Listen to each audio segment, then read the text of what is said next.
Oh, good.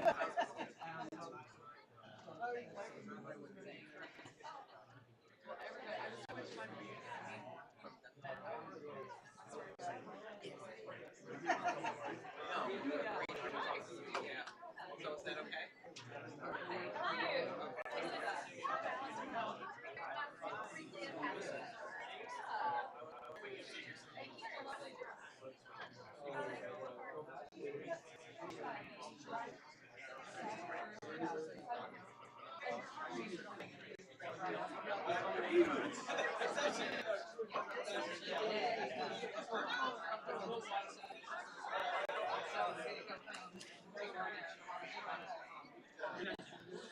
Real life.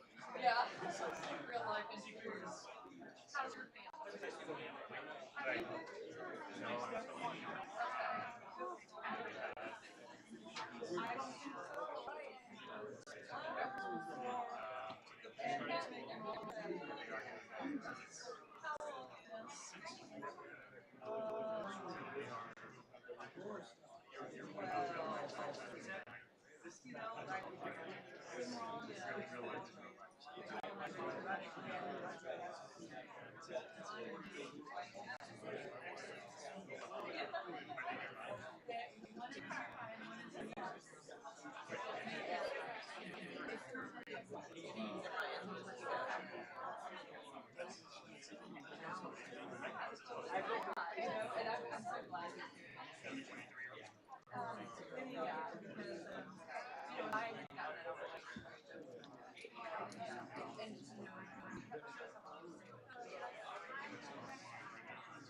Recording in progress.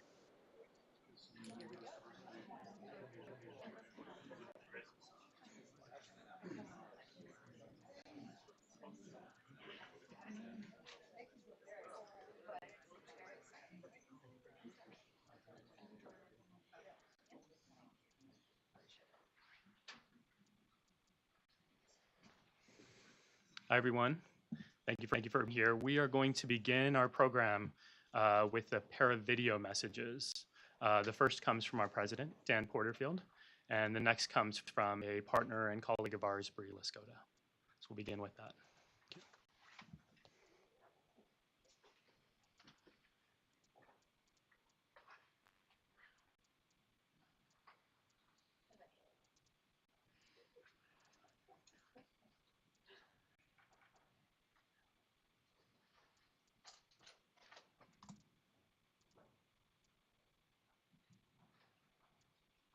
Hi, everyone.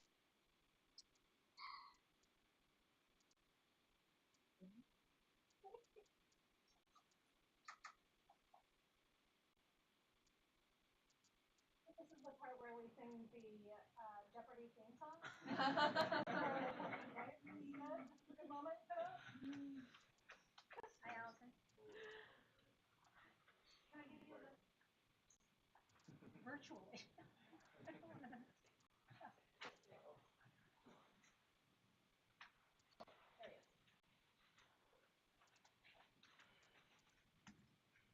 I'm Dan Porterfield, President and CEO of the Aspen Institute. Welcome to the 10th anniversary celebration of Aspen's Religion and Society program. A big thanks to our Executive Director, the author Simran Singh, and the Religion and Society team for your critical work to build and create all of the learning, togetherness, problem solving, and richness that this remarkable program generates. As we celebrate today, I'd also like to give a big thanks to Merle Chertoff, Zinat Rahman, our Executive Vice President, Elliot Gerson, and all of our funders, partners, and staff whose vision and values have brought us to this moment of celebration. Promoting a thriving religious pluralism in the United States and around the world is deeply important. Not easy for sure, and is a beautiful expression of the overall mission of the Aspen Institute, which is to drive change towards a more free, just, and equitable society. Interreligious dialogue and community brings people closer together. It creates understanding, cultivates wisdom, it spreads love. It promotes freedom, justice, and equity all across society. It creates conditions that allow people of goodwill to come together, respectfully living the dynamic of sameness and difference to frame and solve important problems together. Your work and the achievement of this 10-year milestone are a cause for great inspiration and recommitment. The Aspen Institute is so proud of this program's work to create and sustain a beloved community that honors human dignity and supports universal quest for meaning and love. Thank you, and have a great symposium. The work of the Aspen Religion and Society program is grounded in the notion that calls to mind what Langston Hughes said, "Oh, let America be America, land that has never been yet." Religious diversity is a hallmark of America. It is a fact of American demography. But religious pluralism is the fulfillment of the promise of that diversity, of all of that, what that diversity holds, the richness of what it entails. Religious pluralism is what happens when we create an environment where religious diversity can build relationships, where they can build mutual flourishing, where the ideas inherent in one religion interact productively with the ideas in others. They contest, they might fight, but they don't battle and they don't war. And they propel us to the fulfillment of the notion of what America could be, the dream that dreamers have dreamed. So when I look at the program of Religion and Society at Aspen, it makes me think about these important notions, fundamentally about who we are and who we want to be, even if who we are is yet to be fulfilled. The future is complicated for religious pluralism. There are definitely the forces who use and have always used religion as a weapon against others, both outside and within the fold, a weapon for parochial advantage, for oppression, and use the political infrastructure that we have as the means by which to achieve it. I am only optimistic in that dark days never last, that storms always dissipate. But that always comes from the work that people do, right? It's not actually a naturally occurring phenomenon that justice prevails over injustice. And so the work that we do to build a pluralistic America, a place where we can all live, that there is no other option for us but to figure out how we live together. That comes down to our ultimate concerns. It comes down to us thinking very deeply about who we want to be, what we want to stand for. And so the work of religious pluralism is at the heart of what it means to build a vision for an American democracy that can flourish beyond the 21st century.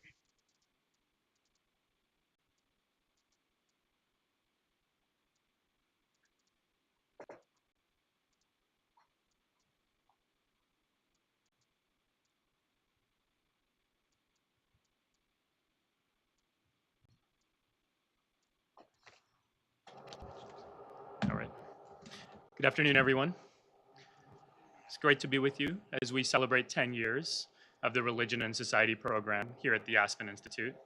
I'm Simranjeet Singh, the Executive Director, and I'm so grateful to all of you for being here with us today. I wish I could take credit for all of our work over the years, and you're more than welcome to compliment me on all of it. I'll take any compliment these days, so feel free.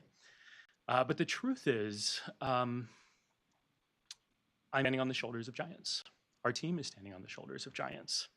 And I joined 9 months ago, this organization, with the understanding that what was built here was a powerful foundation with high quality people. And that's the luxury and the privilege that I have to be part of this organization. You know, since I joined, people have been asking me, what's your vision? What do you want to change? And the remarkable thing about my opportunity is to be able to say, actually, nothing. I love what we do. I love what's been built here. The founding and the vision of this organization, the strength of the research is fantastic. I know that as an outsider, as a scholar. And all I want to do is make this bigger. All I want is for everyone to know what we're up to. And so the shift isn't actually in substance or even approach. The shift is in seeing the potential and saying, we have something special here. We can be more ambitious. And what I want to say is, you've heard from a few of our champions, two of our champions already, our president, Dan Porterfield, and our colleague and friend, Brie Liskoda. And you'll have the opportunity to hear from two of my predecessors who helped really build this organization, Meryl Chertoff and Zinat Rahman, who is on a flight on the way here, Zinat. So fingers crossed you'll get to hear from her. But what we're hoping to do as we reflect on where we are as an organization and where we are as a country is to look back at where we came from, look at where we are today, and look to where we're heading. Now, in a way, our vision is really simple. We want to create a world where everyone can thrive, where everyone wins. I have two young daughters who are barely out of diapers. They get that vision, right? It's not a complicated promise. The challenge, as we just heard from Brie, is how do we get there in a world that we have made so complicated for ourselves? That's the work of our time right now. And so what I want us to think about as we move into the hour of our session together, of our time together, liberty and justice for all? Not yet, but maybe tomorrow, if we work together, if we're intentional. And that's why I'm so grateful to be in this room with you all today, because this work doesn't happen by accident and it doesn't happen alone. It's our journey together. So thank you all for being here with us today. And thanks for being on this journey with us. Last week, I attended a summit at the White House, which I don't think I'm supposed to say in the Aspen Institute office, but it was one of the best programs I've ever been to in my life. It was a summit on hate, dealing with the problem of hate in our society. Many of the speakers were religious minorities, talking about how they had been victimized by hate. And many of the speakers were religious believers who were leaders in this country on dealing with the problems of hate. And one of the architects of that summit is in the room with us today, and I'm really pleased to be able to introduce her. She's a friend, and she's a colleague, and she's a leader in what we are talking about and what we all care about as it pertains to religious pluralism. Melissa Rogers is the executive director of the White House's Office of Faith-Based and Neighborhood Partnerships, senior director of Faith and Public Policy in the White House Domestic Policy Council. Melissa has been a leader on these issues for decades, having previously served the Office of Faith-Based and Neighborhood Partnership during the Obama-Biden administration. And what's more is that Melissa understands the critical importance, as we do, of creating space for real engagement across real differences. So please extend a warm welcome to Melissa Rogers.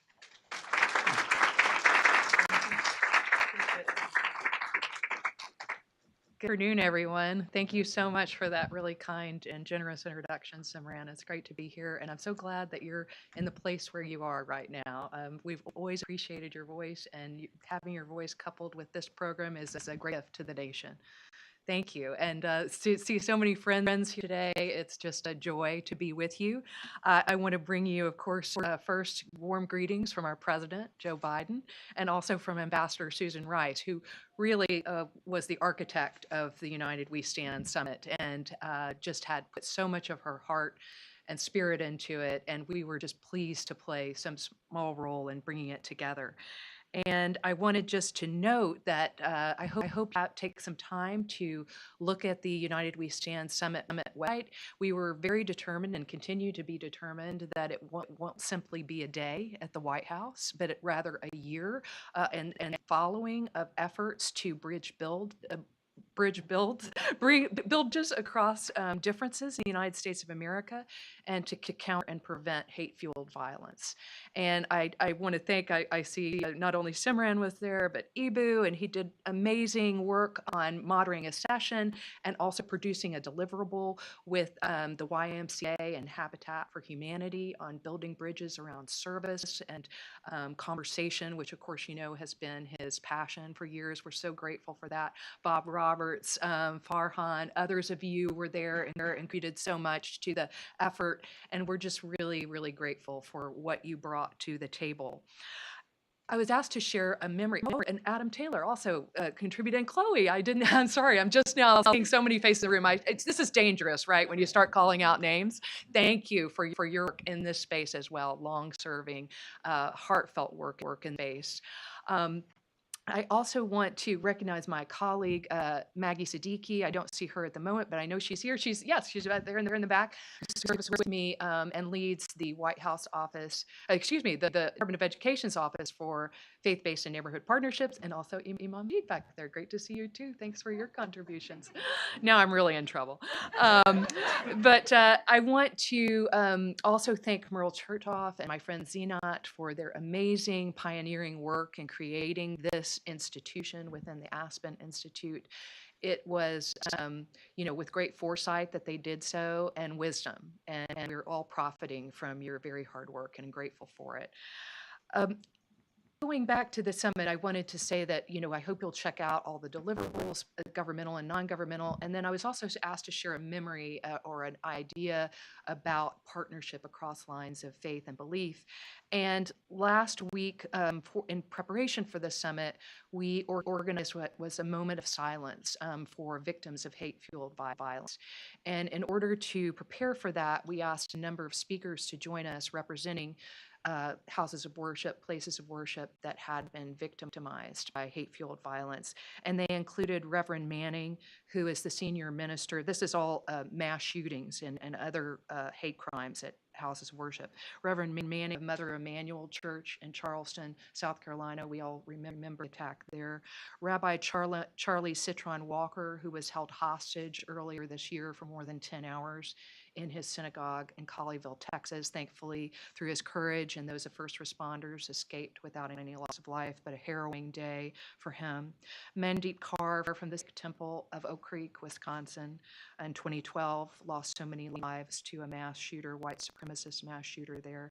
And Imam Hassan, who is the leader of Victoria Islamic Center in Victoria, Texas, which was burned to the ground years ago in a hate crime, thankfully has been rebuilt since then, but obviously suffered terribly in that attack. And also, we had a number of clergy surrounding the stages from interfaith groups in solidarity with the speakers and what they had suffered. And Reverend Dr. Walter Kim of the National Association of Evangelicals spoke on behalf of the clergy allies, and we conducted the moment of silence in that way. I was sort of prepared for working with these leaders who were speaking on one level, and then I intellectually thought about it and gathered them for first a Zoom meeting and then when they came in person. But I have to tell you, it was quite emotional to actually work with them and hear their pain, and as the president says, how they have turned their pain into purpose. And also to hear from them, these were people who actually had never met before. And over the period of preparation for the summit, they began to work together as a team. And it was so moving to see that. The friendship resulted, the solidarity that resulted.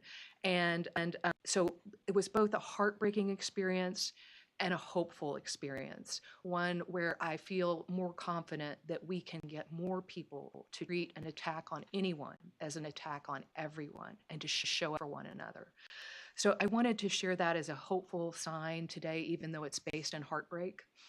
and one that I hope that we can continue to draw on when we see these things happen and communities coming together time and time again. And our work, I think part of our work continuing forward is to ensure that we get more people off the sidelines and in solidarity. We know there are so many more people who agree with us for one reason or another. They haven't been part of these efforts. It is absolutely essential that we motivate them, inspire them, welcome them to this team, and to make this great cloud of witnesses on behalf of freedom, justice, and liberty for all. You know, Joe Biden says that American can be defined in a single word: possibilities. And so that's what we're here to talk about today. What are the possibilities? What can we do together to make this a stronger nation and a better world? And I just want to thank each and every one of you for your leadership, for your service. You will help us to realize these possibilities. So thank you so much, and Godspeed.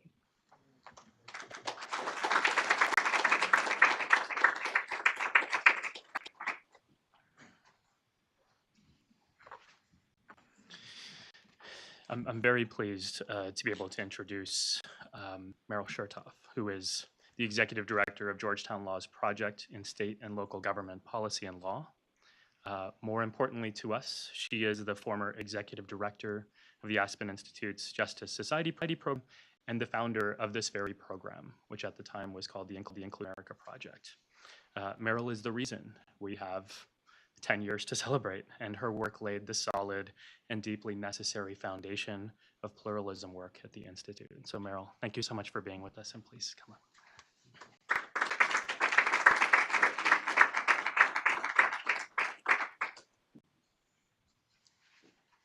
Thank you so much, Simran. Thank you for your leadership. And I want to particularly thank three people who have been my mentors and friends through this process. Rila Soda, who unfortunately can't hear me thank her, who has been part of this from the beginning, and Imam Majid, who I think of, thank you, Imam Majid, who I think of as a mentor, and Doug Kinsey, who has also been with us from the beginning. So thank you all. When we began the Inclusive America Project at the Aspen Institute in 2012, it was with the idea that a core American value, our belief in religious pluralism, was at risk. With the leadership and, more important, moral support of the late Madeleine Albright and Harvard's David Gergen and the intellectual capital of a number of people in this room, we produced two reports, Principal Pluralism and Pluralism in Peril. Just the names of the sequence of these reports should have provided a hint where this trajectory was going nationally.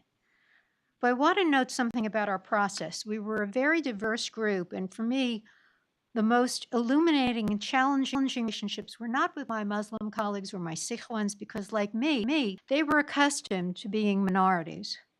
Accommodation was difference was in our bones. It was with our evangelical colleagues, who at least to me represented the majority, the people who were first or believed they were, and who were trying to learn to make room for the rest of us. It was from their struggles to accommodate change that I learned the most. They had to sell pluralism to their councils and associations. They had to take risks. Alec Hill, who at the time ran the InterVarsity Christian Fellowship, didn't need this headache, as my grandma would have said, but he took it on. And when we came to the end, and he nearly had it at the finish line with his own people, he asked one thing of me: would we use the term principled pluralism to describe the project of that first book? Because that was the term that was being used in his organization and the evangelical allies of this movement. And of course I said yes, and that was what it took. I'd like to be here celebrating the successes of IAP, now the Religion and Society program, and there are many. Under the stewardship of Zianat Rahman, who I mentioned, Alison Ralph, and now Simranjit Singh, the project has grown in scope, staffing, and ambition, and has won many friends. It has even overcome what I think was some early skepticism at the Aspen Institute, whose roots in the humanist movement may have engendered some concern about what a project with the word religion in its mission statement was meant to do. So in hindsight, and from my current perspective as a podium instructor at law school, I thought I must take us back a few more years, just some of what the first saw as the peril and promise of religion in the American experiment. When we talk about the First Amendment guarantee of free exercise, its mirror image, non-establishment, we often do it in a vacuum. But the framers were interested also in those guarantees as an escape valve. They knew that if there was one thing that could command the loyalties of a person more than their community, it was their faith. So not only is the guarantee of speech and free exercise in the Constitution, there's also a guarantee of diversity through the 10th Amendment, which created a second sovereign for each citizen. Why has that been so important? Because it's always important that people after conflict have a place to climb down. Diversity is important, but so is sanctuary, as long as we comply with the 14th Amendment, so that's not where the pinch is. And why is that? Because the greatest fear of the framers was faction, the danger of faction. It was not minority factions that worried them. It was majority factions. Factions tyrannized the vulnerable and the helpless. Faction, the greatest threat to democracy. And one of the parts of the original understanding was to thwart it. One part of the design to thwart faction was decentralization, dividing power, which at its best supports human flourishing. And that's where the crafting of loyalties lies, in communities, through the enterprise of self-governance. And that's why right now, in the challenges that we're seeing to fair rules for the game, I'm worried. And if you're not worried too, you've been playing Wordle on the New York Times app, not reading the news. We are entering a period of faction based on ignorance of the true tenets of the major faiths, based on otherization, based on ignorance of the science, which is a gift of God through our learning to discern his design of nature. Religion will be used, is being used in the service of faction. So what is the opposite of faction? Perhaps we can think of it in terms of an older concept, the commons. The commons isn't owned by you or me, but is shared by all. And when we enter it, there are a set of mutual obligations we acquire. Otherwise, it becomes the scene of the tragedy of the commons, where nothing is left, for each has selfishly taken too much. The commons can be a physical space, but for the purposes of your work, it's a spiritual space. We need to learn to share the commons, or nothing will be left to any of us. That doesn't require us to engage in syncretism or to relinquish our deep belief in the truth of our own faith. But it does require us to acknowledge that our autonomy exists only to the extent that others enjoy their autonomy as well. There's a lovely little movie I saw recently called The Square, about a curator of a museum in Sweden. He's bringing to the museum an installation called The Square, which meant to be a commentary on just this, the obligations we owe to each other. Through a series of misadventures, this man, who is something of an anti-hero, fails over and over to live up to the expectations embodied in the idea of the square.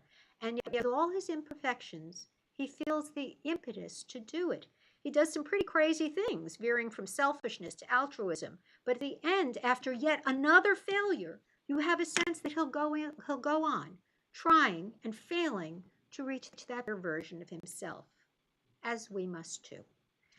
Particularly at a time like this, we must be willing to fail over and over, because if pluralism is about anything, it's about this hope and this belief in the shared commons. Thank you.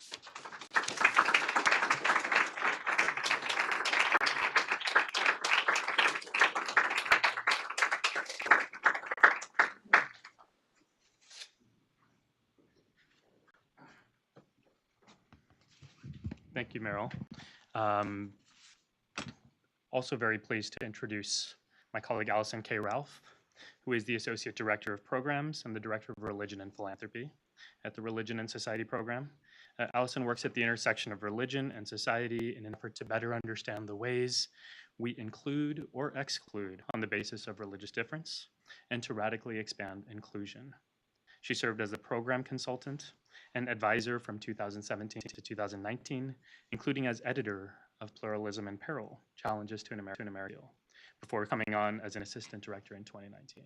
Awesome, thank you.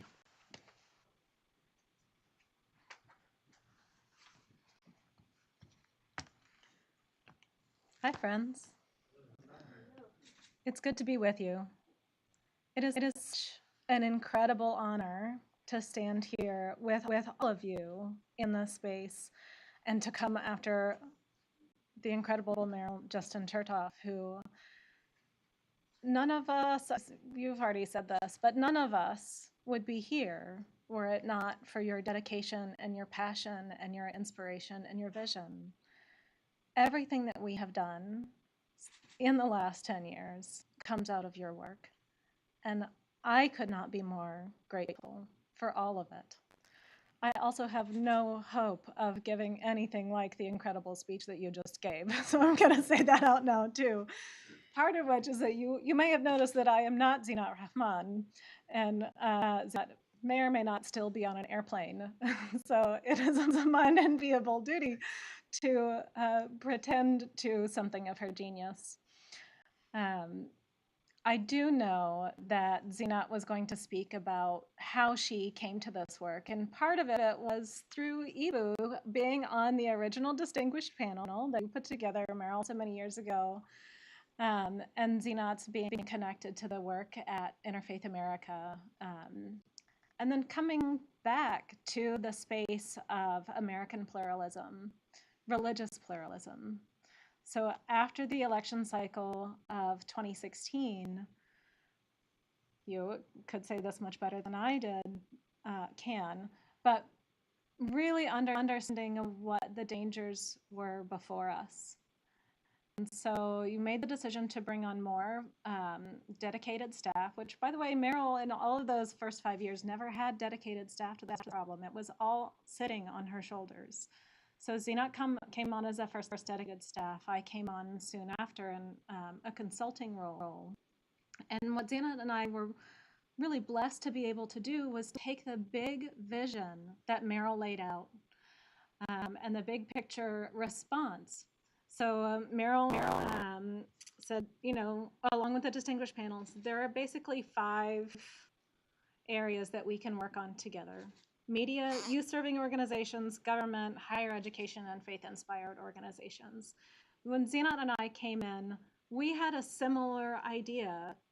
We're building on that bigger vision to think, what are all of the systems of work, and we're pulling here on systems thinking for social change ideas.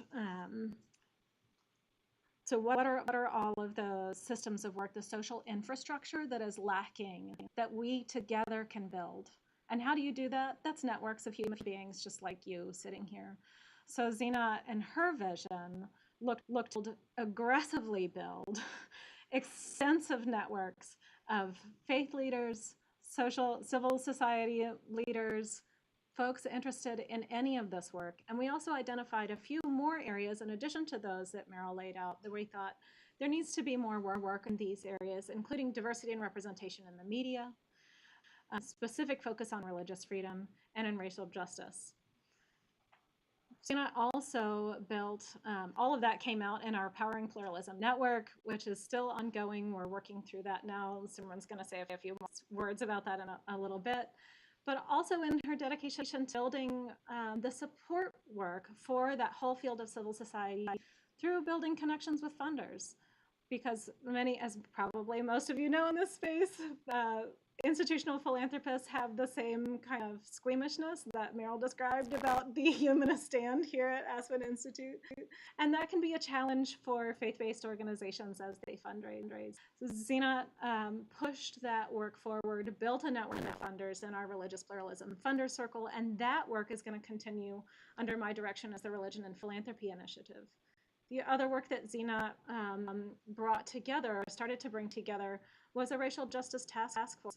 And I'm so pleased to say, again, and Simran will mention this as well, that work will also continue under my colleague, Reverend Dr. Audrey Price, as we go forward into our next strategic plan. You said this already, there's so much hope, there's so much failure, and yet there is so much hope in all of what we do. stumbling forward together, half blind, screwing it up, and trying to do it better next time. I am so grateful that I get to do this work with each of you.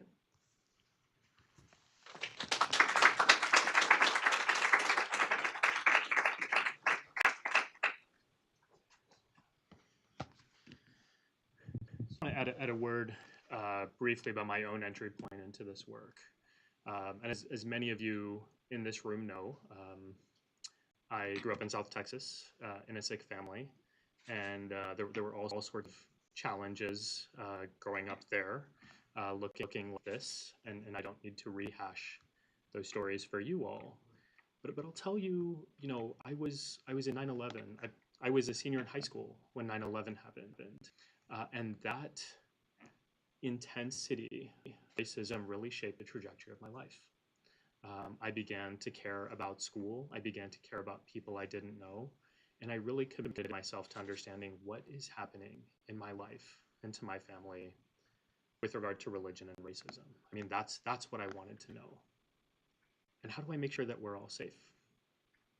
And so I went into these studies in college. I went on to graduate school to continue. I ended up doing my PhD on these issues, all the while engaged in what we would generally call social justice. I worked in classrooms educating kids as a volunteer. I worked for civil rights organizations, working on hate crime legislation as a volunteer. I worked with racial justice groups. I mean, I was writing articles and working with media and journalists. I was doing all kinds of things that made intuitive sense to me based on what my community needed to survive. But then when people ask me, what do you do? I'd be like, I don't know. I don't know how to explain it, right? It was there's no category for this.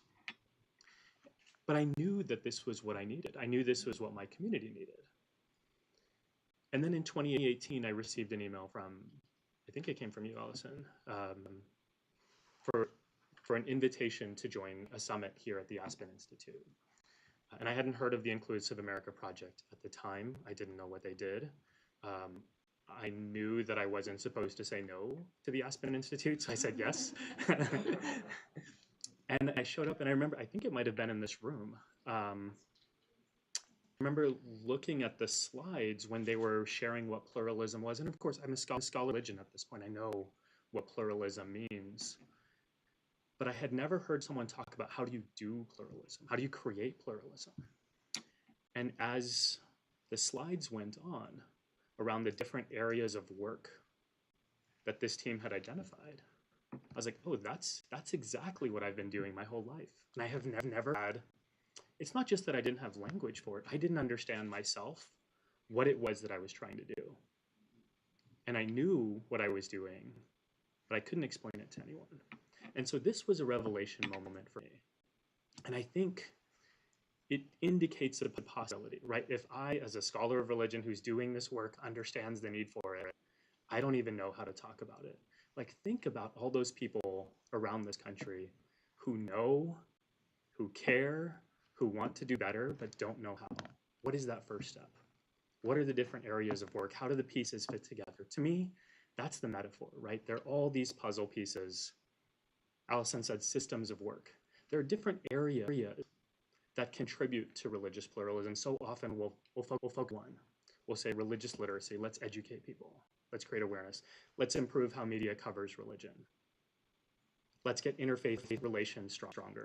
Yeah, all of those things fit together. And I think those of us who are in this work know that. But the power of it for me was, for the first time, finding people who could tell me and who could show me how to do that. I think that's the promise of this work here, and that's why I'm so proud to be part of this group. I want to say one more thing, and that is, in my tradition, the teaching is, it doesn't matter what you do, it matters how you do it. The inspiration, the motivation, the ethics, that matters more than the actual physical thing that you do. That's what I'm most proud of about this team. The commitment and the the desire to live by these values that we are sharing with the world. That's who we are. So with that, it's a nice segue into introducing our newest colleague, Reverend Dr. Audrey Price, who is joining as an associate director for us. It's been 1 month. 1 month, so very new, and so she will facilitate our conversation for us. Thank you.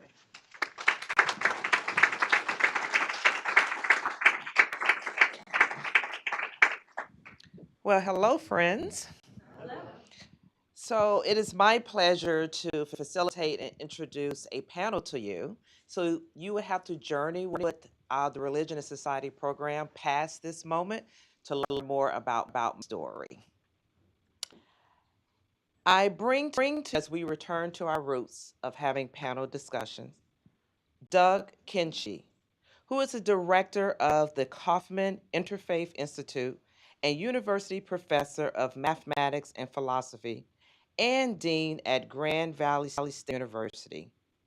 He is also a primary contributor to our new report about interfaith work and religious pluralism in West Michigan, which you can pick up today. So we have that report available for each of you.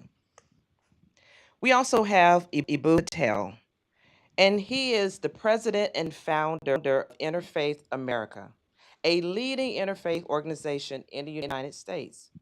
Under his leadership, Interfaith America has worked with governments, universities, private companies, and civic organizations to make faith a bridge of cooperation rather than a barrier of division.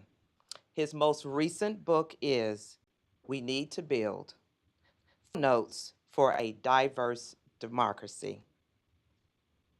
And we have the very Reverend Dr. Kelly Brown Douglas. Dr. Douglas serves as the Dean of the Episcopal Divinity School at Union Theological Seminary in New York City, and the Bill and Judy Moyers Chair in Theology at Union. She is also canon theologian in residence at Trinity Church, Wall Street. She is the author of numerous books, most recently, Resurrection Hope, A Future Where Black Lives Matter. I welcome our esteemed colleagues here.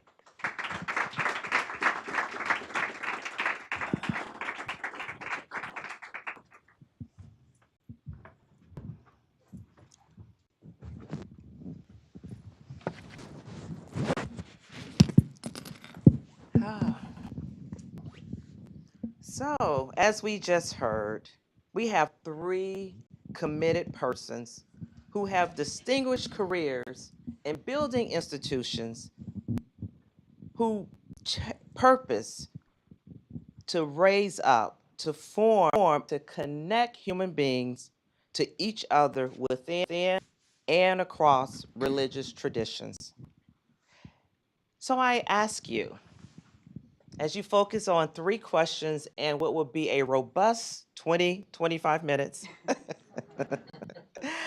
and give us a little bit more about who you are, as I ask you, in what ways have you done this work? And in what ways do you suggest that we do this work in the next decade that you didn't even imagine would be possible, but you're seeing a twinkling of hope?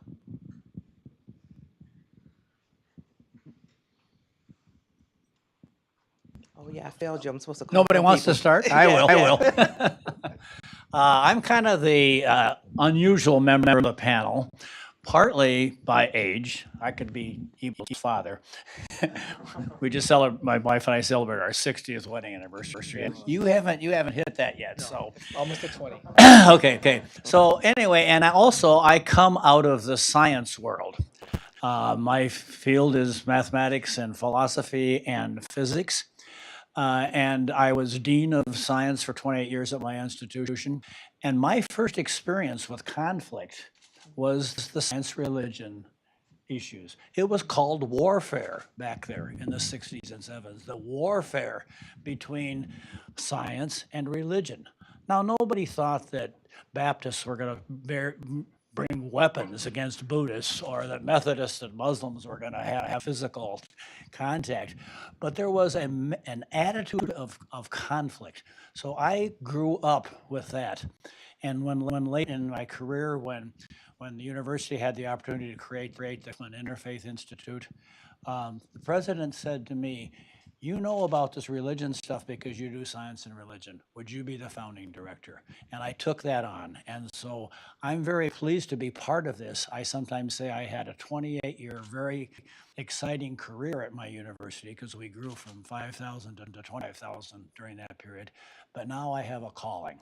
And I really feel strongly about the calling of bringing people together with difference, especially those with religious difference. I was trying to process that question, and as you talked about, particularly sort of the unexpected and the surprises, and I think of course, my primary job right now is as dean of Episcopal Divinity School at Union, but have taught over the last over 40 years in various institutions, and one of the things that I've learned over time is that if we began in conversation, no matter how different in the different contexts that we come from and who we are, and the diversity of who we are, not only religiously, but ethnically, racially, etc., that if we began our conversation by with the intention of affirming the sacredness of everyone's humanity, if that's the starting point, then it is surprising what then can emerge.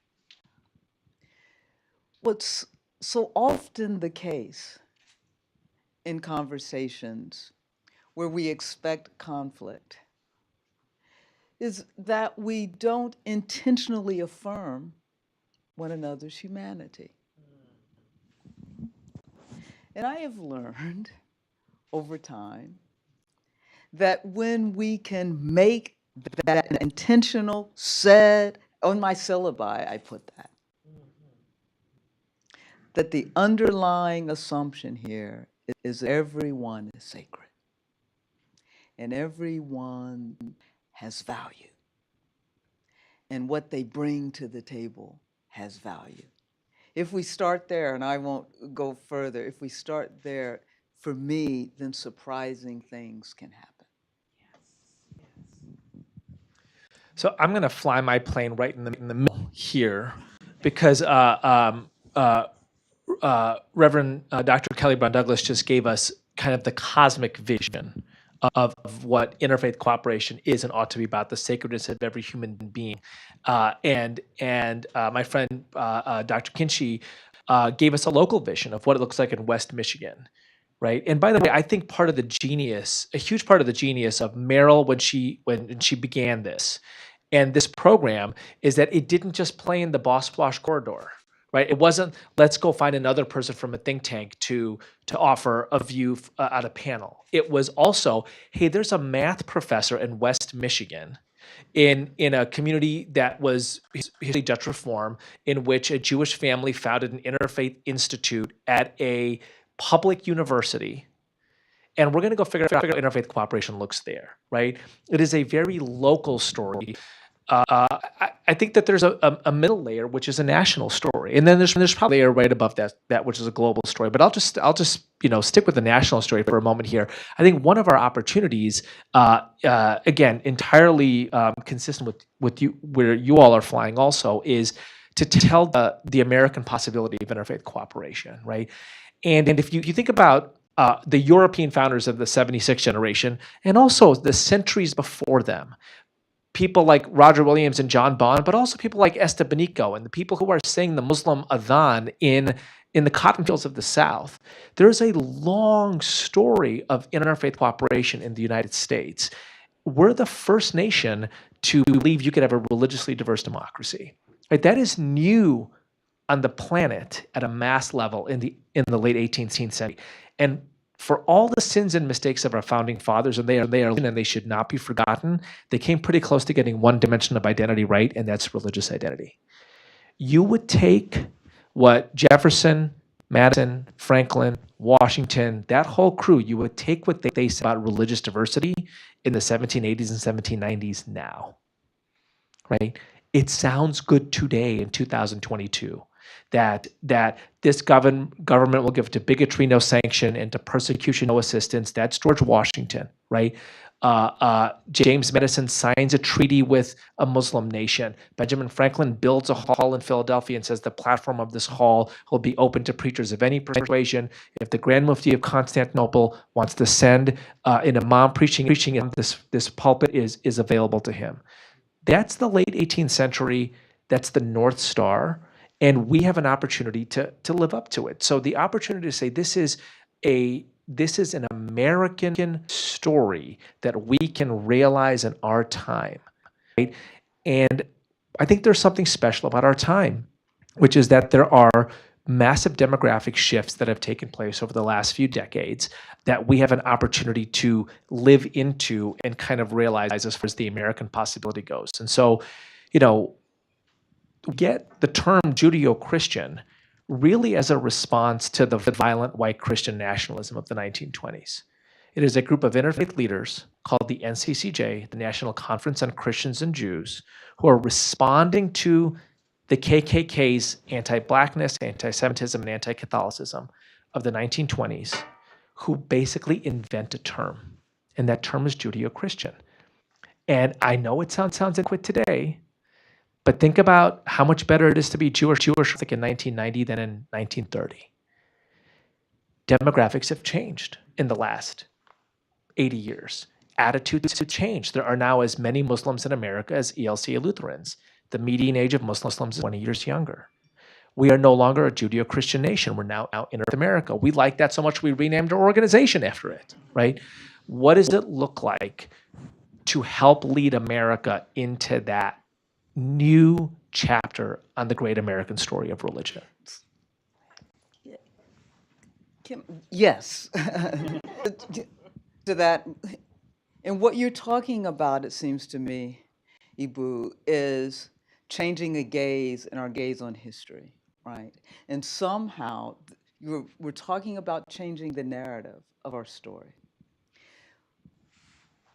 There is a vision in our founding fathers, because they were the founding fathers, by, sometimes I say by accident, but somehow they miraculously put forth this vision of an interfaith America, this vision of an America where everyone was to be respected and there would be freedom and justice for all. There was that vision. We also know that there was a competing narrative. And that competing narrative was in the foundation of this nation as well. And it was a competing narrative of those Puritans and Pilgrims who came over who really believed themselves to be the descendants of Anglo-Saxons, and they were going to create this city on a hill, and that was going to carry forth this Anglo-Saxon heritage. We are at a point where we have to decide what kind of America we want to be. If we want to, I always say we're this, borrowing from W.E.B. Du Bois, right? That we're this country with a warring soul. And we've got to make a decision. If we're going to be that Anglo-Saxonist, Puritan, Christian, that narrative, America, or if we're going to live into the vision of this country where there's freedom and justice for all and this sort of interfaith, multicultural and all of that, America. How do we, one, lead the way? Because I think it is religious leaders and others have to lead the way in helping us to decide who we want to be and what kind of and what kind of people we want to be. But that begins by changing days on history and telling the truth of our history, yes, and also this side of the history in which you were speaking about, and that gets lost in the narrative. So that we begin to believe that we don't have that vision for that kind of America. I want to come back to your question because, I mean, this is wonderful, and I love it to hear both of you talk, and I've followed you both in the past years, both online and in person. But let's come back to the question: what is going to happen in the next generation? I'm of the age where I'm thinking about that a lot. And I just want to tell a little story about when I first was asked to be this. I had already finished my dean career, but the first thing I did was hire someone right out of college, Katie Gordon, you know her, and she was a religious studies major, and she was doing basically secretarial work. I said, you have an opportunity to do something more than that. Why don't you get involved in the campus? We are actually a community-based organization, but you get involved in our campus. And I learned so much from her. And what I learned, and I'm going to make this personal here, not for me, but for someone else. What I learned is that she had insight to what was going on in the student population that I didn't have. I was too far removed from it, both in terms of position and in terms of age. She was the one that taught me how to not do a program and then try to get students to come to it. She says, if you want to have students involved, get them involved in the basic planning of the program. They introduced Katie, and the students introduced me to Simran. And out of that Simran came, and we learned so much from him. Now, what I learned is that I need to listen to the Katies of the world. I need to listen to that next generation and be prepared to not do what I think is the best thing to do, but let them lead me in new ways. Oh, that takes us to our second question.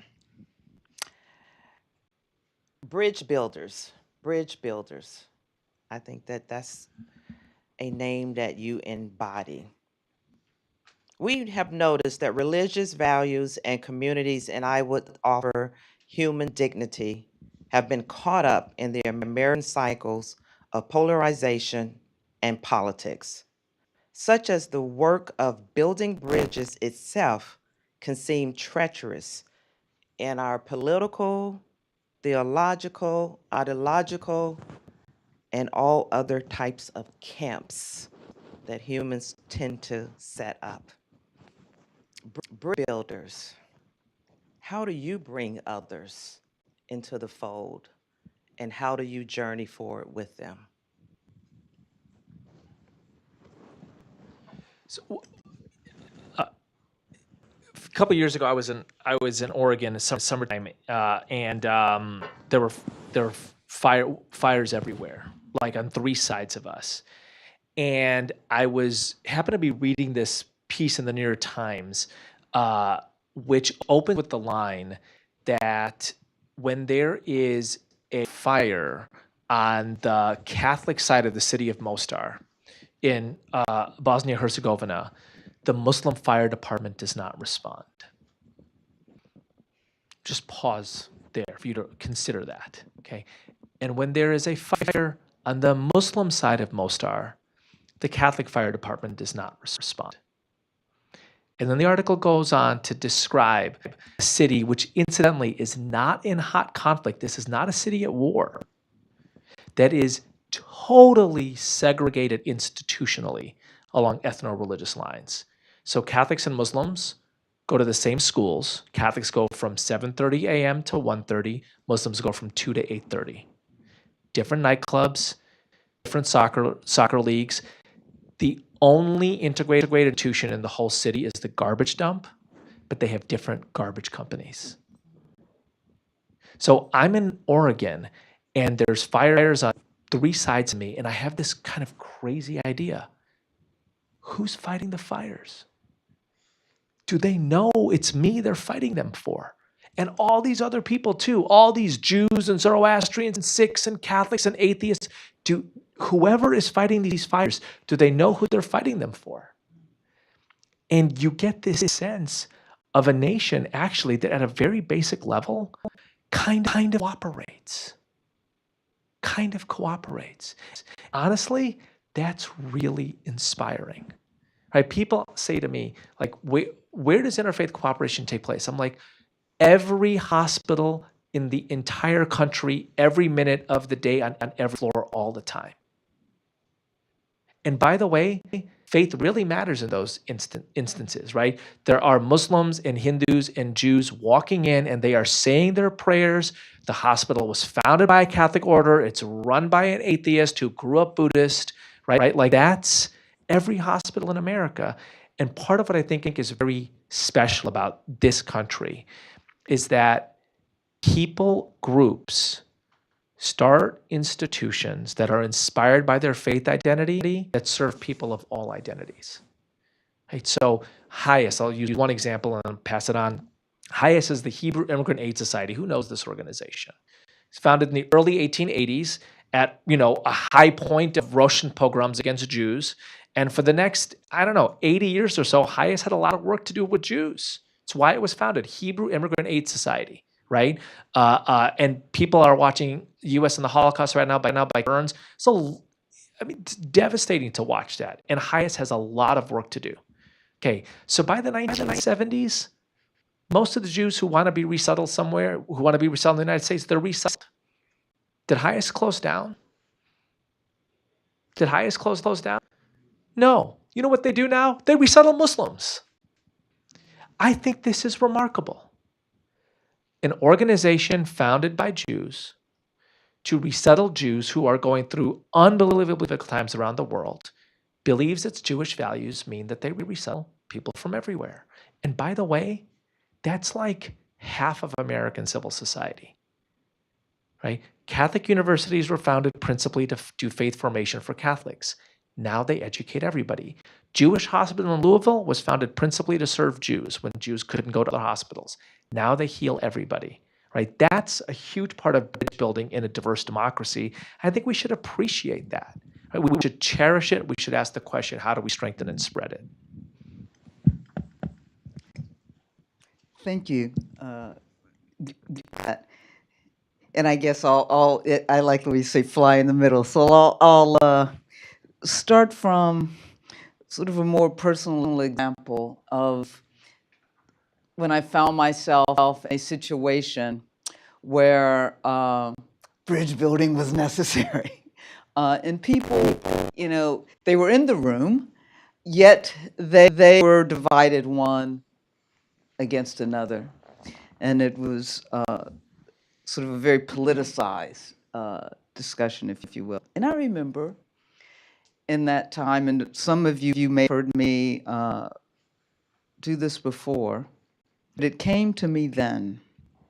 And I said, I don't know every major religion, but every major religion that I'm aware of has some form of the golden rule. Do unto others as you would have them do unto you. And I say to myself, there's something, I call it a reverse golden rule, that's even more challenging. Don't withhold from another what you would not want withheld from yourself. And I remember in this space asking the people in the room, I said, how many of you want a decent home to live in? Everybody across the divides raised their hand. No one kept their hand down. And I went on, how many of you want enough to eat? Everybody raised their hand. How many of you want health care for your loved ones, for yourself? Nobody in the room didn't raise their hand. And this heretofore had been a very contentious discussion.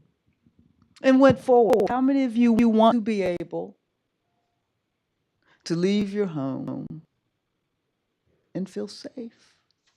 And that you aren't going to be attacked or assaulted because of what you look like or don't look like, because of who you are or who you are not. Everybody in the place raised their hand. And I said, don't withhold from another that which you would not want withheld from yourself. And then go about trying to create a society, and a world that doesn't withhold from another that which you would not want withheld from yourself. And as we think about the laws, the policies, doctrines that we support or don't support, we ask ourselves the question, are we withholding from another that which we would not want withheld from ourselves? That's my beginning of bridge building. I pick up a little different angle on this because it's an angle of hope. Because when I talked about science and religion, there's a lot of progress there, but when interfaith began, there was a sense that there was serious problems when religions combined with governments, combined with armies. I said that if we're not careful, we may not have a 22nd century. You know, we've got to solve this problem, and that's committed me to go into this work. But, you know, we have made remarkable progress. In our community, you know, which is a very conservative, primarily Republican area, there is so much appreciation and understanding and cooperation between the various faith communities. We have really made some progress in this area. What's interesting is that a few decades ago, when the surveys were made, it was found that parents said that they really wouldn't want their children to marry someone of another faith. Now, if they wanted to marry someone of another political party, that's no big deal. In a couple of decades, that has totally shifted now.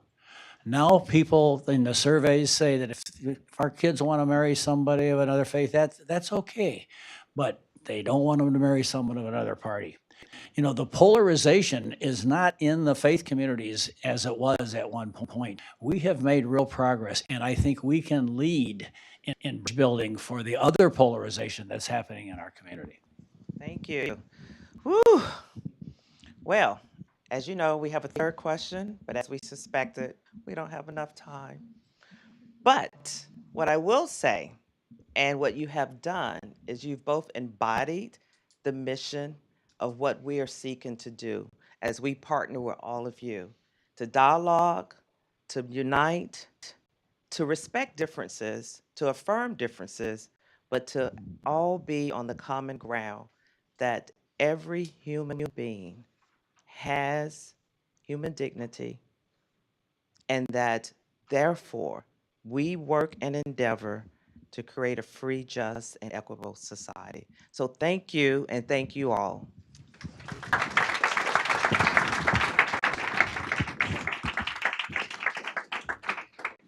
So in this moment, we're going to do a couple things. We've been sitting for a while, and we have to move forward with our program. And we want to recognize, and I want you to know that there will be an opportunity that Zinat Rahman has joined us. And yay, yes. And so, in part of the closing remarks, both Zinat and Simran will speak. So I would like to introduce our next person. And then as she comes forward, for those who just need to just stand a little and sit, I invite you to do so.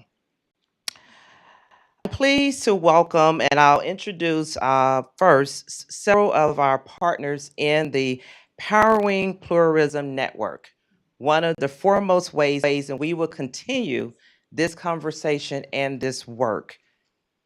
Caitlin Curtice is an award-winning author, poet, storyteller, and public speaker. Caitlin writes on the intersections of spirituality and identity and how that shifts throughout our lives. She also speaks on these topics to diverse audiences who are interested in truth-telling and healing. As an interspiritual advocate, Caitlin participates in conversations on topics such as colonialism in faith communities, and she has spoken at many conferences on the importance of interfaith relationships. And if I just lean into my Southern roots, y'all, today is her birthday. We welcome you forward.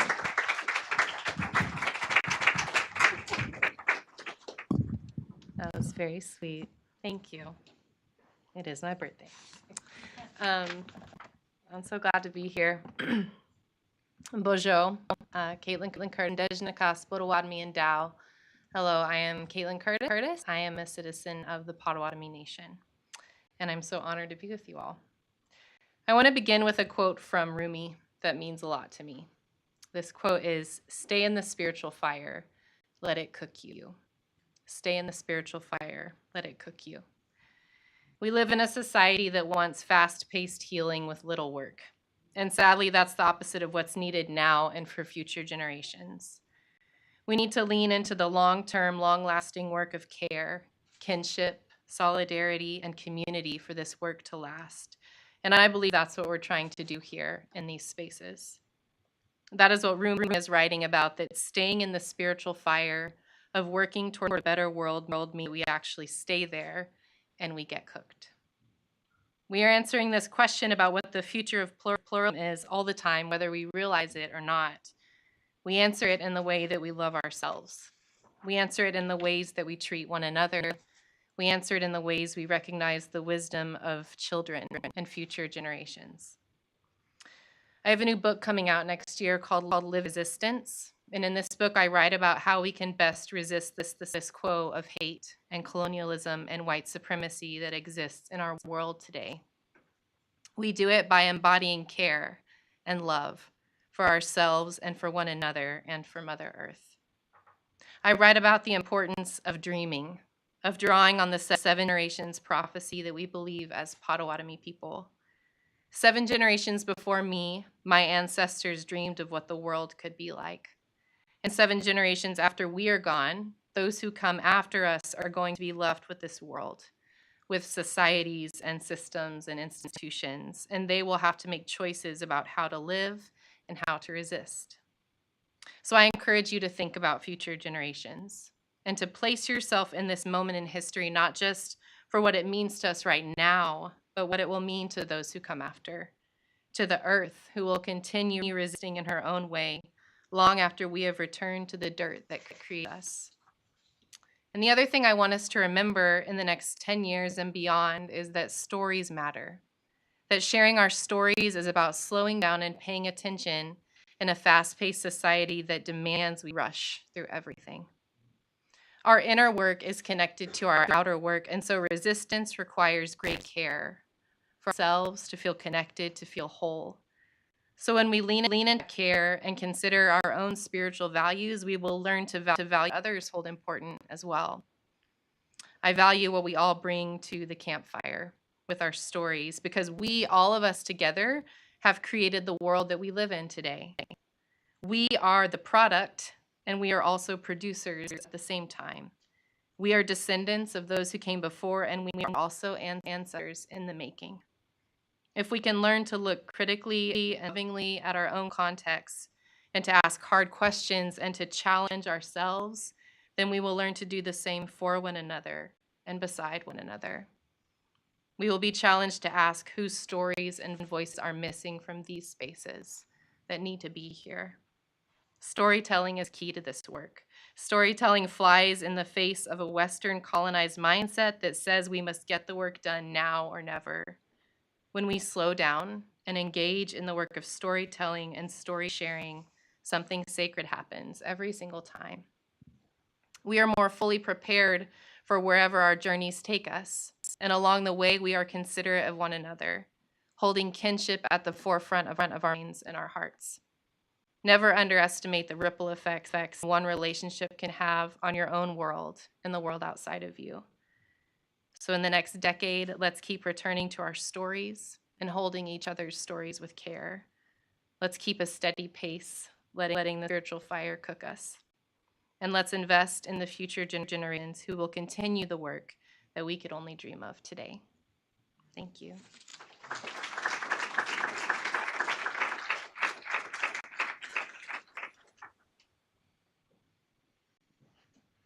And may it be so. Our next partner we would like to bring forward is Rabbi Joshua Stanton. Rabbi Stanton is the rabbi of East End Temple in New York. In addition to his role as the director of leadership at CLAL, the National Jewish Center for Learning and Leadership, where he focuses on questions of religious pluralism in the United States and in Israel. Welcome, Michael. Thank you so much.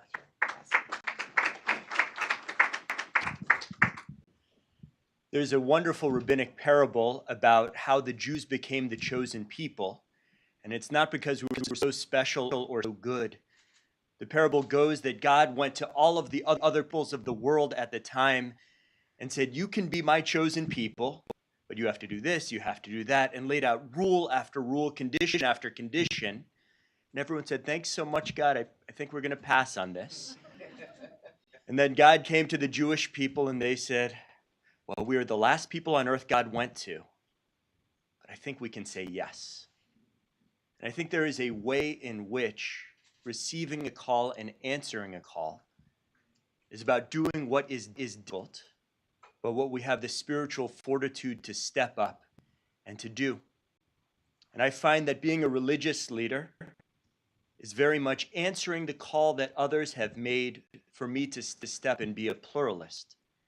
And that in 10 years, what I hope and pray for is that we will understand ourselves to be called all of the time. One of the first people to call me is sitting in the front row, Dr. Ibu Patel. And 11 years ago, there was a terrible thing happening in New York City, a situation in which Muslims were being otherized and kept from building a community center, not so different from a Jewish community center, not so different from a YMCA. And instead of calling it Park 51, they had called it the Ground Zero Mosque, the Monster Mosque, and all kinds of terrible things. And Ibu brought myself and a dear friend who is an evangelical Christian out for something to eat, something to drink. And he said, you need to stand up. This is your moment. You do it. And I don't think you can sit this one out. And so I was a rabbinical student. I was qualified to do approximately nothing. But I heard that call, and in some small way became one of the sadly few people to publicly respond. Frank Fredericks and I ended up speaking out and publishing in 12 languages about why it actually impacted our tradition that a Muslim community center could not be built in the heart of our city. And then just this past year, I found myself called by a wonderful colleague, the Reverend Dr. Jackie Lewis, who is the head of what has been the longest continuously operating church in the United States, Middle Collegiate Church, which very tragically burnt down about a year and a half ago, just down the block from my synagogue in Manhattan. And my synagogue is filled with a lot of spirit and a lot of goodness, and has probably the tiniest physical plant of any synagogue in New York City. And the Reverend Dr. Jackie Lewis had been to many, many, many other houses of worship, and all of them gave her rates that they were going to charge her. This was going to be a win-win. And she came to our very humble space, and I said, Jackie, we have a donor who's willing to cover 97% of your rental costs. You can find a way to cover the 3% that's left over. You can use our space until you rebuild. And in so many ways, given our very tiny footprint in New York City, we should be the last place on earth to house an illustrious church. But we were called and answered that call. And so the hope and the prayer that I have for religious pluralism in 10 years, it's that all of us realize we are constantly called. So that Ibu does not have to take two young troublemakers out for something to eat and drink in order to have us stand up and stand in solidarity with the Muslim community in New York. So that Jackie Lewis does not have to come knocking at the door of my synagogue to realize that her community will always have a place to be until they rebuild in a time of need. So that as other moments and other issues that divide us come up, we see people rushing forward rather than stand back.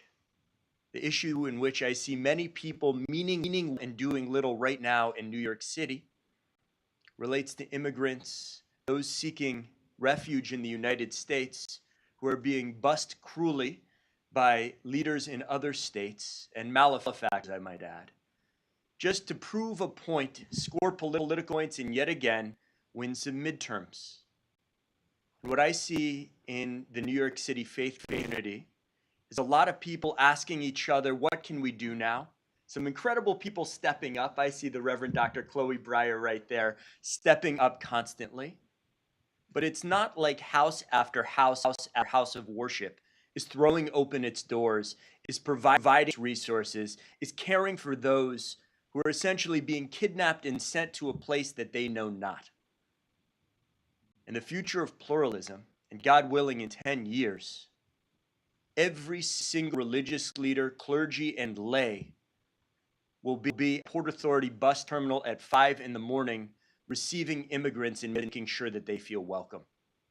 Every single religious leader, clergy, and lay will be receiving communities like that of Jackie Lewis and making sure that they feel welcome and they have a place to stay irrespective of cost.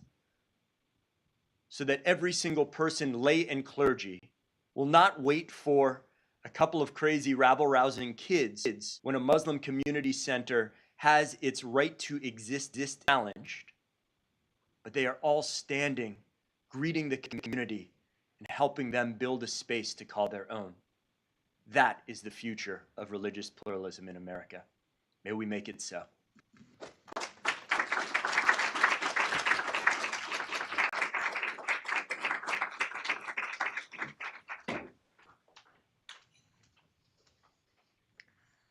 It is my distinct pleasure to welcome Zina Rahman to the podium.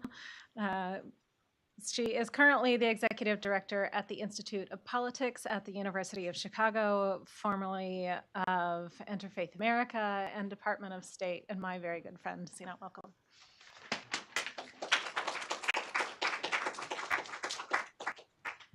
There's Meryl. Hi, Meryl. Hi, everybody. It's hi, Zaida. It's good to be back and having opportunities to kind of come back home and see this space is actually a lot, because Farah is all the way in the back, but Farah and Ibu are where my journey in religious pluralism started. Everything I had to say, Allison probably said, which is really appropriate actually for our relationship. So I will not go over that, but I just wanted to express gratitude. And I wanted to start with Meryl Chertoff. I hope today for you also is a recognition of the decade of service and work that you built and what this has become, because it's way beyond my wildest expectations, even when I left a year ago. But Meryl, we call this often her labor of love, the Inclusive America Project, and it was, because she did it with almost no budget and very little resources, but she kept the dream alive. And I think the important lesson for us in that, for me, is that she did it with no ego. And I think when we, Allison and I and Meryl, started to build in 2016, when the kind of externally were worse than what we found in 2011, we approached it also, I think, with no ego. We didn't do it for our name. We didn't do it, for those reasons. We did it because we realized that the Aspen Institute is an important asset. We realize that this time needs more focus on religious pluralism. And I think if there's one thing that marks kind of my time that I spent at the Aspen Institute, it's that we aggressively tried to partner with almost every single one of you in this room. So if we had any of you, whether you are a funder or a faith leader or anybody, I don't think you ever heard us saying, no, our thing is better, because we were trying to build a field. Because Meryl always said we have to eat the elephant one bite at a time. And so, Meryl, that's what we tried to do, and I hope we made you proud. And this legacy it's really amazing, and it's actually like, it's a little bit awe. I'm a little bit in awe just looking at this audience, who's only a microcosm, really, of Powering Pluralism Network, the Religious Funders Network, and everything else that has happened. And when I come here and see the two of you, and don't know most of the staff here, like, that is success, I think, a year later. And so Meryl and then Allison, because I think Allison is, she is the thread that runs through the whole thing. And so Meryl found her, I don't know how you found it, probably through fun, yes, through the El Hebrew Foundation. She came on as editor of our last chapter of our book, of our last booklet, and stayed through my whole tenure, but really ran operations and was the fortitude and the strength of keeping this alive through a pandemic through a change of leadership, and what it's become now. And so I hope you feel proud today, and congratulations to you. And Simran, who I am so glad you're in this position. You're so well suited for this position. I can't wait to see what you're going to do in the next decade. And just, I guess, a comment about for all of us in the room, which is just that things are worse, I think, externally again than what we found when we started in 2011 and 2016. And what that means is our efforts are but a drop in the bucket. And like, to be very clear, I think about who the us versus them is. Farah, you've talked about this for, more than a decade, actually, almost 2 decades. But, if the us is folks who believe in pluralism and believe in our unique, individual identities get to play a part in this American project, and them are hateful people who, believe that this country is only built for a few, then we really have to coordinate and work together. And so I hope that, the next 10 years for all of our work is that, we follow kind of in Meryl's footsteps of do this work with no ego and with a very generous spirit of leaning into partnership. Thank you. Thank you.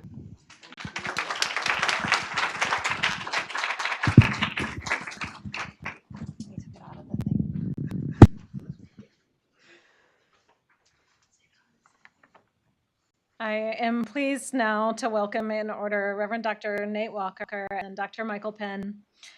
Nate is a First Amendment and human rights educator. He's president of the 1791 Delegates, also manages the Foundation for Religious Literacy and founded Religion and Public Life, along with lots of other incredible achievements that I'm not going to name right now. I want to note that the Foundation for Religious Literacy is generously matching all donations made today to our program, and we're so grateful for their support. So thank you for that. And we'll invite you, Nate, in a moment. And I also want to invite directly after Nate, Dr. Michael Penn, if you'll come up. He is a professor of psychology at Franklin and Marshall College, trained in the fields of clinical and experimental psychopathology, and serves as a member of the Council on Foreign Relations, member of the Regional Baha'i Council of the Northeastern States, and is also a very fine human. So, Nate, please.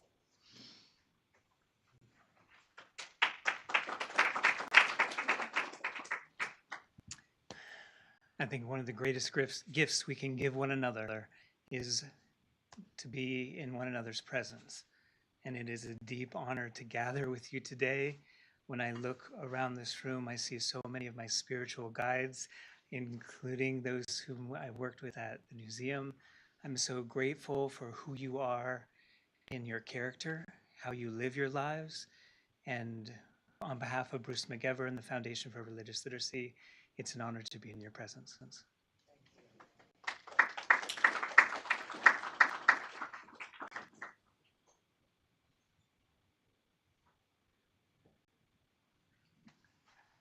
When I was in college, I was the janitor at a synagogue, and I was very lonely because I would clean the synagogue, and then because no one came to the synagogue except if they were attending religious services, I was left alone.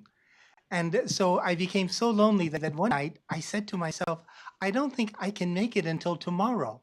I don't think I will survive until tomorrow. And I wasn't speaking metaphorically. I was really quite serious. And so I went to sleep, and the next morning, to my amazement, someone was knocking on the door. And this was the door that led to my apartment. I lived there. And the person said to me, hi, my name is Katinka Van Lamsturdy, and for some strange reason, last night I had the strong sense that I'd come and meet you. And I said, come in, Katinka, let's have some tea together. So we had some tea together, and I found my saying, oh my God, I love you. And she said, to my amazement, I love you too. It was the first time that I felt that the deepest prayer in my heart was answered. And I became something like a mystic. I was very interested in, how was it possible that one night I was dying of loneliness, and the next morning there was a person at my door saying, my name is Katinka Van Lamsturdy. So I went on a kind of a spiritual quest. I started to try to learn as much as I could about those religions. And then I started to think, oh my God, these religions have so much to offer. But I don't think there's much appreciation for what these religions are for. Like what even the people who are committed to these faiths oftentimes don't have the foggiest idea of what these religions are for. And so as I started studying these religions more and more deeply, I fell in love with all of them. I would go to the second floor of the synagogue and I would read the Jewish prophets. And the way that the Jewish prophets wrote was so uplifting, was so inspiring about history, about the future, about the delicate nature of the human soul, of the human heart. I went to the place where Martin King delivered first sermon in Cambridge, and the minister said, "I just want to serve you." And the way he said it was so moving. And then he gave this sermon, and I became like a serious Christian. So from Judaism to Christianity. Then I started to study the writings of the Buddha. Anybody who has been acquainted even with the slightest words of the Buddha are profoundly inspired and also hear the voice of Christ. And so I think that the future, the next decade, the next 2 decades, the next 3 decades, we will have to discover anew, afresh, what religion is really all about. And I hope that the religious leaders will loose the fear that has been cultivated in the minds and the hearts of so many followers of various religions. Loose the fear of discovering what these religions are about. Because at their core, these religions invite us to our humanity. The Bab, who was the forerunner to Baha'u'llah, said that whenever a child is born into the world, whispered into the child's ear should be a verse. And the verse reads, "Thou hast come by the command of God, hast been made manifest for his remembrance, and have been created for the service of him who is the Almighty, the well-beloved." The Bab wanted every child and every parent to know that everyone has a contribution to make, and that if we keep in mind that the contribution that we could make is the contribution that humanity really needs at this time in history, then we will leave traces, we will leave marks that will endure and that will make a difference in the long run. Thank you so much for allowing me to share a few thoughts with you.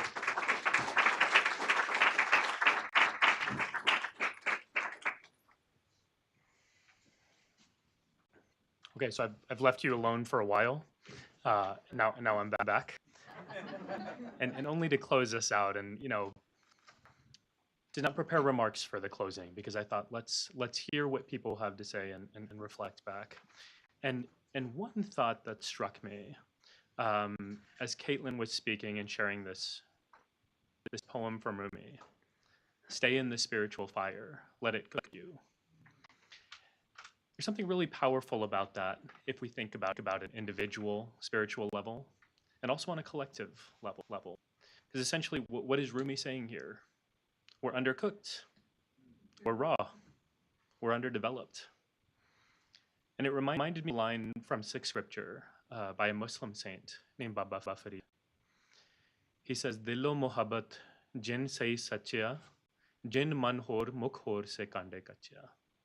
He says, the true lover is the one who lives with love. Jin man hor mukh hor se kande kachya. And the ones who say one thing and believe something else, those people are called kacha, raw, immature, underdeveloped. So what is the spiritual fire? What are we talking about when we're saying let it cook you? I mean, to me, what I hear in this is that gap between what we know we want to be and where we are. Right. That's a spiritual process, but it's also a collective one. We have these values. We've talked about these values. We know what they are. We define them as a country. And yet, as we heard from Dr. Kelly Brown Douglas, there's another narrative. about where we've been, about where we are, and where we're going. And so that choice is really ours. I mean, I find it really liberating to recognize that it's actually a choice. And I think our jobs as people in this room, right, where we could preach to the choir, we're all on the same page here in terms of what we want to see. But I think the real focus of our conversation is the how.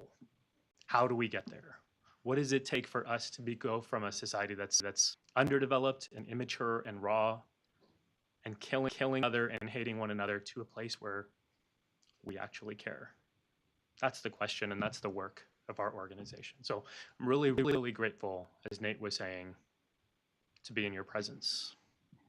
Grateful for your support over the years, over the past 10 years, all kinds of support, all kinds of vision, all kinds of leadership, and at the end of the day, friendship, relationship, to be working on all of this together.